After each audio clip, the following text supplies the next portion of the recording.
Dios le bendiga, bienvenido. El equipar a un creyente para el ministerio implica que conozca los requisitos indispensables para evangelizar a otros. La evangelización es una de las tareas que Cristo le ha dado a los creyentes. Para poder ejercer una misión tan especial, debemos reunir los requisitos que tuvieron los primeros discípulos. 1. Su respuesta al llamado de Jesús. Dejaron ellos todo para seguir y servir al Maestro. 2. Ellos reconocieron el poder del Evangelio. Nadie puede impactar a otros si primero no ha sido conmovido por la obra de Dios en su vida. 3. Demostraron las virtudes del Evangelio. Sus vidas enseñaron las virtudes del Espíritu Santo porque nuestros hechos dicen más que nuestras palabras. Así que el reto es y será testificar primero con nuestra vida y luego con nuestras palabras. Primer punto. Responder al llamamiento de Jesús. Un llamamiento con propósito. Vamos a estar en Mateo capítulo 4 a partir del verso 17, que dice: desde entonces comenzó Jesús a predicar y a decir: arrepentíos, porque el reino de los cielos se ha acercado. El mismo mensaje que había predicado Juan el Bautista en Judea, Mateo 3:2. Ahora lo proclama Jesús desde su llegada a Capernaum, su nueva residencia. En cierto modo, esto era una continuación del ministerio evangelístico de Juan, quien fue enviado por Dios para preparar el camino del Mesías. Versículo 18. Andando Jesús junto al mar de Galilea, vio a dos hermanos, a Simón, llamado Pedro, y a Andrés, su hermano, que echaban la red en el mar porque eran pescadores.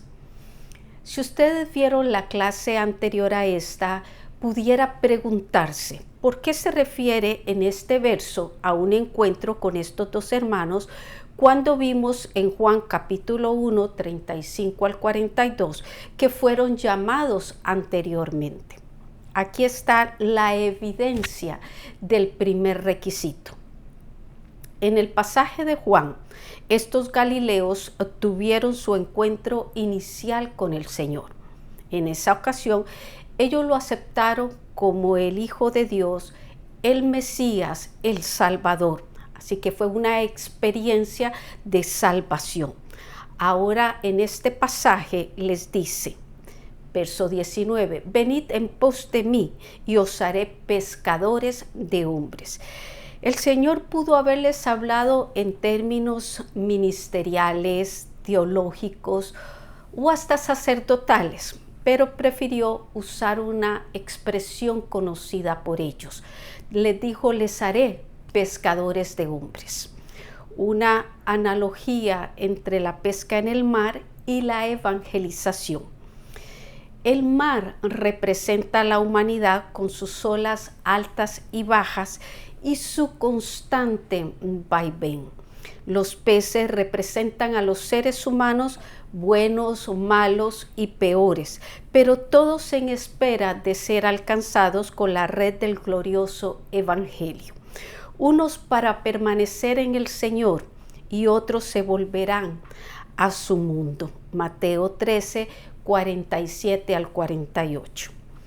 Los pescadores representan a los creyentes. Ellos se meten en el agua del mar humano para sacar de allí a los que oigan el mensaje de salvación. Punto B. Una respuesta positiva e inmediata. Esto lo vamos a ver en dos partes. La primera es, ¿qué hacían ellos cuando los llamó Jesús? Cuando Jesús en su regreso a Galilea llamó a Felipe, aparentemente ni Andrés ni Pedro iban con él. Juan 1:43. Lo que suponemos que ellos, después de su primer encuentro con el Señor, siguieron con sus labores diarias, por lo que vamos a ver ahora. Jesús les hace el llamado a servir cuando se encontraban trabajando en su oficio de pescadores. Verso 18, Simón, llamado Pedro, y Andrés, su hermano, dice que echaban la red en el mar. Y en el verso 21 dice que Jacob, hijo de Zebedeo, y Juan, su hermano, en la barca con Zebedeo, su padre, remendaban las redes. En el verso 19, Jesús les dice, venid en pos de mí. Una invitación a ser compañeros de Jesús, donde Jesús incluiría el capacitarlos para rescatar a los perdidos. El Señor sigue llamando a gente ocupada porque Él nos quiere dar el privilegio de realizar algún servicio en su obra. El segundo punto dice, ¿cuál fue la reacción de los pescadores al llamado? Verso 20. De una manera espontánea y firme, Pedro y Andrés dice que dejaron al instante las redes y le siguieron. Verso 22. Lo mismo pasó con Jacobo y Juan. Dice que ellos, dejando al instante la barca y a su padre, le siguieron. El llamado para salvación y el llamado para servir como fruto de una vida con el Señor no es ni obligatorio ni impositivo.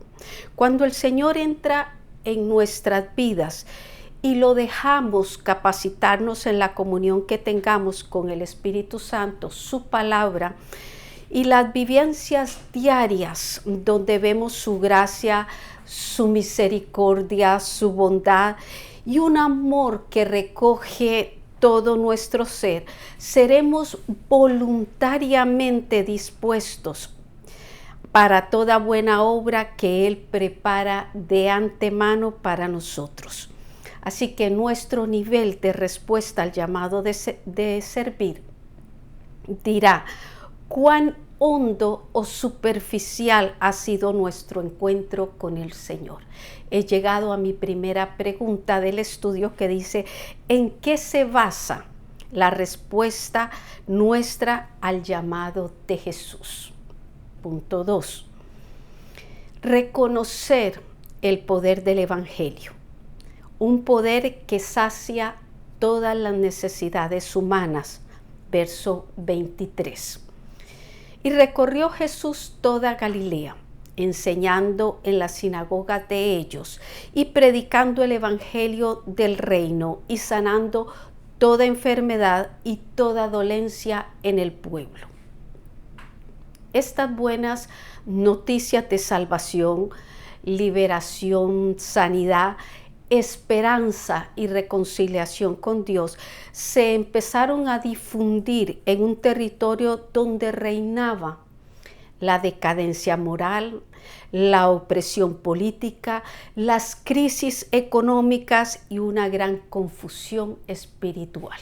Creo que los tiempos no han cambiado mucho. Es interesante notar que en este verso se nos dice que Jesús comenzó con la enseñanza, de ahí que se refieran a Él como el rabí o maestro. Y los estudiosos nos dicen que más o menos un 75% de su tiempo lo dedicó a enseñar la palabra de Dios. Dios, con su gran sabiduría, hizo al ser humano con la necesidad y a la vez con la capacidad de aprender. También nos dio una revelación y ministerio de enseñanza cristiana para que le conozcamos más. Efesios 4, del 11 al 13. Continúa diciendo el verso que predicaba o proclamaba el evangelio del reino, y esta ha venido a ser una de las características que distingue a la Iglesia de Jesucristo. Predicar es pregonar las buenas nuevas de salvación. La predicación del Señor Jesús, al igual que la de Juan el Bautista y también La de los apóstoles tenía un mensaje fundamental y es el mensaje que también nosotros debemos transmitir hoy. Arrepentíos porque el reino de los cielos se ha acercado. Mateo 3:2. Mateo 4:17. Hechos 3:19. Y dice el verso, y sanaba toda enfermedad o dolencia en el pueblo. Fue algo anunciado que caracterizaría al reino de los cielos. Así que se constituye una credencial real, el que él sanara toda enfermedad o dolencia de su pueblo. Isaías 35:4 al 6 y Mateo 11 del 2 al 6. Además de ser una credencial, logra impulsar el evangelio, logra impulsar la evangelización. Los milagros de sanidad y de liberación abren campo para que el evangelio sea escuchado. Y lo otro que diremos es que parte de la gran comisión sobre los enfermos es parte de la gran comisión donde dice sobre los enfermos pondrán sus manos y sanarán. Marcos 16:18, verso 24. Y se difundió su fama por toda Siria y le trajeron todos los que tenían dolencias, los afligidos por diversas enfermedades y tormentos, los endemoniados, lunáticos y paralíticos, y dice que él los sanó. Les voy a dar algunos ejemplos de sanidades en la evangelización que se nombran específicamente o que abrieron la puerta para la evangelización. Una fue en Decápolis, cuando ocurrió la liberación del endemoniado de Gadareno. Y el testimonio personal de este entre los suyos, dice, contribuyeron a que la gente reconociera el poder del evangelio y creyera en Jesús. Mateo 5 del 1 al 20. También entre los de Listra, Pablo en su primer viaje misionero llegó a esta ciudad predicando el evangelio. Y había ahí un cojo de nacimiento que escuchaba el mensaje y dice que Pablo, viendo que tenía fe para ser sanado, dijo a gran voz, levántate derecho sobre tus pies. Y dice que él saltó y anduvo. Hechos 14 del 8 al 11. Y muchos al ver este milagro dice que creyeron en el Señor. También los malteses. La isla de Malta fue evangelizada por 3 meses. Esta campaña dio inicio con la sanidad del padre de Publio, el gobernador. Hechos 28 del 1 al 10. Y todavía hoy seguimos con testimonios de sanidades, milagros de sanidades y liberaciones de los oprimidos por el diablo. Muchos niegan la obra de los demonios en la gente, usando el argumento que se trata de enfermedades mentales. Sin embargo, acá en Mateo 4:24 se hace la separación entre los endemoniados y los lunáticos. Este último era un término usado para referirse a los enfermos mentales. Lo bueno que podemos decir es que el poder de Dios puede tratar con los unos y con los otros. Dice la palabra, ¿habrá algo imposible para Dios? ¿Verdad que no? Punto B. Un poder que moviliza a las multitudes. Verso 25. Dice que le siguió mucha gente de Galilea, de Decápolis, de Jerusalén, de Judea y del otro lado del Jordán. El hambre espiritual y las necesidades humanas reúnen multitudes donde sepan que Jesús está. Los milagros causan conmoción, se divulgan de boca en boca y atrae gente de todas partes. En este verso se mencionan 4 provincias en movimiento a raíz del ministerio evangelístico de Jesús en Galilea, Decápolis, Judea y Perea. El ministerio de Jesús es integral, ministra en todas las áreas del ser humano. Los que reconocen y experimentan este poder no solo no se avergonzarán de él, nos dice Romanos 1:16, sino que profundamente motivados compartirán lo que de gracia han recibido, nos dice Mateo 10 del 7 al 8. Segunda pregunta, ¿cuáles fueron las 3 cosas que hizo Jesús en su recorrido por Galilea? Vamos hacia nuestro tercer punto, que dice demostrar las virtudes del Evangelio, la virtud santificadora de la gracia divina. Vamos a pasar a Mateo capítulo 5, verso 13, que dice, vosotros sois la sal de la tierra, pero si la sal se desvaneciere, ¿con qué será salada? No sirve más para nada, sino para ser echada fuera y hollada por los hombres. El tercer requisito del evangelizador es demostrar en su vida las virtudes del evangelio que anuncia. Una de estas virtudes es la pureza, tanto moral como espiritual. Uno que testifica del poder salvador y santificador debe de haberlo experimentado en su propio ser. Jesús ilustró esta verdad con la parábola de la sal. La sal no purifica, pero evita la corrupción, del mismo modo que los cristianos no tenemos poder para salvar a nadie, pero sí de ejercer una gran influencia moral y espiritual en este mundo.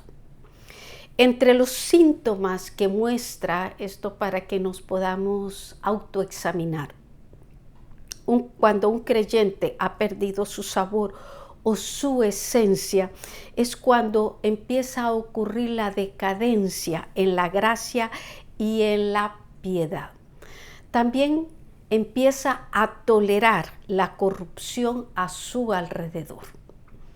Pero 2 de las cosas que nos pueden ayudar a ganar a otros para Cristo son: 1, sazonar bien nuestras palabras y nuestra vida.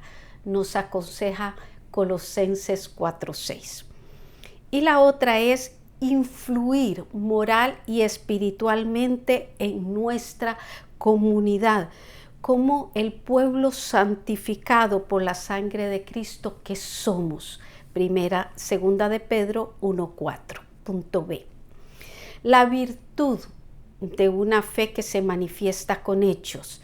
Seguimos en Mateo 5, ahora en el verso 14. Vosotros sois la luz del mundo. Una ciudad asentada sobre un monte no se puede esconder. Lo primero que tenemos que destacar es el privilegio que Él nos da de llevar el mismo título que se dio Él a sí mismo en Juan 8:12. Yo soy la luz del mundo. El que me sigue no andará en tinieblas, sino que tendrá la luz de la vida. Ahora nosotros seremos la luz del mundo mientras irradiemos la luz de Cristo, que es el que ilumina nuestros corazones. Como ocurre con la luna, que no tiene luz propia, sino que irradia la luz del sol para combatir la luz de la noche, las tinieblas de la noche, perdón. Dice, los creyentes irradian una luz celestial que se ilustra de 2 formas. Una, como una ciudad sobre una montaña. Este cuadro lo que nos quiere hacer ver es cómo sobresale la luz en las casas en la parte alta de una montaña, lo que la hace visible de lejos. 2. Como una luz sobre el candelero. Las lámparas con que se alumbraban los antiguos eran unas pequeñas vasijas de barro llenas de aceite de oliva colocadas en unas repisas sobre la parte alta de una pared, lo que hacía inconcebible que alguien encendiera la lámpara para ponerla debajo de un almud, dice el versículo. Un almud era un cajón para medir granos. Verso 15. Por eso el verso dice, ni se enciende una luz y se pone debajo de un almud, sino sobre el candelero. Recuerde que el candelero es tipo de Cristo y alumbra a todos los que están en su casa. Ni la luz ni la sal son elementos que puedan pasar inadvertidos. La sal evita la corrupción y la luz la ignorancia. Salmo 119, 105 es un testimonio que David nos da de esto, cuando dice, lámpara es a mis pies tu palabra y lumbrera a mi camino. Verso 16. Dice, así alumbre vuestra luz delante de los hombres, para que vean vuestras buenas obras y glorifiquen a vuestro Padre que está en los cielos. Los creyentes activos en Cristo no se pueden esconder, no hay cómo taparlos. Serán vistos por sus alegres cantos, su sana enseñanza, su interesante conversación, su optimismo, su fe, su amor hacia otros, su ejemplo moral y su mensaje inspirador. Obras que dan testimonio del poder transformador que actúa en sus vidas. Tercera pregunta, ¿qué se necesita para testificar del poder salvador y santificador? Ahora vamos a ir hacia nuestra reflexión. Este estudio nos deja claro que la evangelización no es solo una tarea por cumplir. Es un fruto derivado de una verdadera relación con el Señor. Así que el mejor mensaje que proclamemos será nuestra propia vida. Ella mostrará las virtudes de aquel que nos llamó de las tinieblas a su luz admirable. Primera de Pedro 2:9. Por eso, si quieres brillar, te invito a oír el consejo de Primera de Pedro 2:11 y 12, que dice, amados, yo ruego como extranjeros y peregrinos que os abstengáis de los deseos carnales que batallan contra el alma, manteniendo buena vuestra manera de vivir entre los gentiles, para que en lo que murmuran de vosotros como malhechores glorifiquen a Dios en el día de la visitación, al considerar vuestras buenas obras. Medite en esta clase. Le ayudará a crecer y a fortalecer a otro. Nuestra próxima semana vamos a ver qué hacer cuando los incrédulos rechazan el mensaje. Dios les bendiga.